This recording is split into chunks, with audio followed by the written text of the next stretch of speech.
नमस्कार आदाब दोस्तों, मैं आपका दोस्त मोनू एक बार फिर एक नई कहानी के साथ हाजिर हूँ। हमारे चैनल स्टोरी टिल को सब्सक्राइब लाइक करें। दोस्तों, आज मेरी कहानी का शीर्षक है माता पिता की सेवा।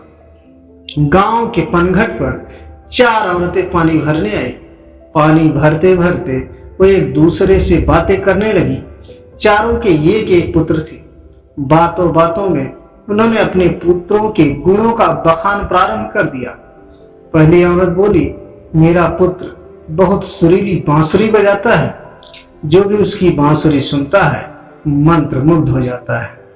मैं ऐसा गुणवान पुत्र पाकर बहुत प्रसन्न हूँ। दूसरी औरत बोली, मेरा पुत्र बड़ा पहलवान है। इस गांव में ही नहीं बल्कि दूर दूर गांव में उसकी बहादुरी का डंका बजता है। ऐसा गुणवान पुत्र भगवान सबको दे। तीसरी औरत पीछे कहाँ रहती? वह बोली, मेरा पुत्र कुशाग्र बुद्धि है। उससे अधिक बुद्धिमान इस पूरे गांव में नहीं। लोग अपनी समस्याएं लेकर उसके पास आते हैं। मैं ऐसा पुत्र पाकर धन्य हो गई। चौथी औरत ने सबकी बातें सुनी लेकिन कहा कुछ भी नहीं। इस पर औरतें उससे कहने लगी, बहन तुम भी तो कुछ कहो ना। तुम्हारे पुत्र में क्या गुण है? कोई ना कोई गुण तो उसमें अवश्य होगा। वह औरत बोली, क्या कहूँ बहनों, मेरे पुत्र में तुम्हारे पुत्रों की तरह कोई गुण नहीं है। उसकी बात सुनकर तीनों औरतों ने गर्व से अपना सिर उठा लिया। कुछ देर में सबने पानी भर लिया और वापस जाने के लिए अपना अपना घड़ा उठाने लगे। उसी समय पहली औरत का पुत्र हाथ में बांसुरी लिए वहां से गुजरा।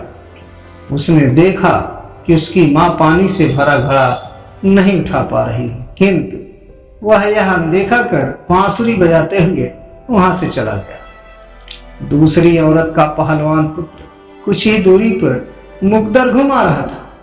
उसकी मां कुएं से घड़ा उठाकर जैसे ही उतरी उसका पैर फिसल गया। किसी प्रकार वह संभल गई, लेकिन किंतु पहलवान पुत्र अपनी मां को नजर उठाकर देखने के बाद भी उसके पास नहीं आया और अपनी कसरत में लगा रहा।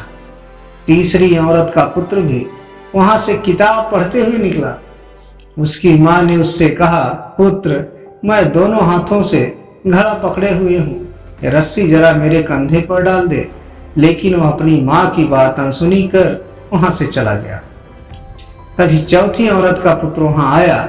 अपनी मां के सिर पर घड़ा देखकर वह उसके पास गया और उसके सिर से घड़ा उतार कर अपने सिर पर रखकर चलने लगा। कुएं के पास बैठी एक बुढ़िया यह सब देख सुन रही थी। वह बोल पड़ी, मुझे तो यहाँ बस एक ही गुणवान पुत्र नजर आ रहा है, वही जो अपने सिर पर घड़ा लिए जा रहा है।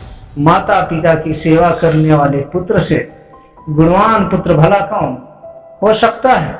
गुणवान वही है जो अपने माता पिता की सेवा करे और साथ ही सबकी सहायता के लिए तत्पर रहे। राधे राधे दोस्तों, हमारी कहानी आपको कैसी लगी हमारे चैनल स्टोरी टिल के कमेंट बॉक्स में अवश्य बताएं और हमारे चैनल को अधिक से अधिक लाइक और सब्सक्राइब करें। धन्यवाद।